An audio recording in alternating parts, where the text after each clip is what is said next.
มะถั่วเน่ามะถั่วเน่ามะถั่วเน่ามะ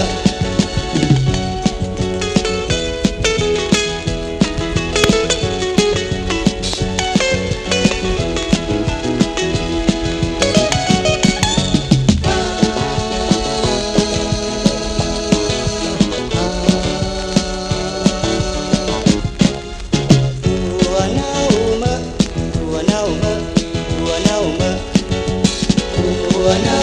มะถั่วเน่ามะถั่วเน่ามะใครว่าสักเตื้อเป็นเจ้าเหนือลืมเจือถั่วเหลืองเศรษฐีรุ่งเรืองหลายคนเคยกินถั่วเน่ามาเกิดมาทุกแต่ถั่วเน่ามะช่วยชุบชีวาพอมีหน้ามีตาก็พากันว่าถั่วเน่ามะเหม็นถั่วเน่ามะถั่วเน่ามะถั่วเน่ามะถั่วเน่ามะถั่วเน่ามะถั่วเน่ามะ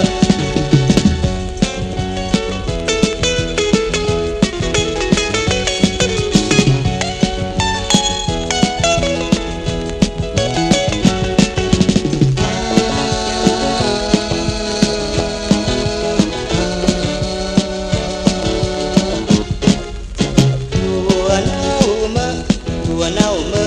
ถั่วเน่ามะถั่วเน่ามะถั่วเน่ามะถั่วเน่ามะใครว่าสักเตื้อเป็นเจ้าเหนือลืมเจือถั่วเหลืองเศรษฐีรุ่งเรืองหลายคนเคยกินถั่วเน่ามาเกิดมาทุกแต่ถั่วเน่ามะช่วยชุบชีวาพอมีหน้ามีตาก็ปากันว่าถั่วเน่ามะเป็นถั่วเน่ามะถั่วเน่ามะถั่วเน่ามะถั่วเน่ามะถั่วเน่ามะถั่วเน่ามะถั่วเน่ามะถั่วเน่ามะถั่วเน่ามะถั่วเน่า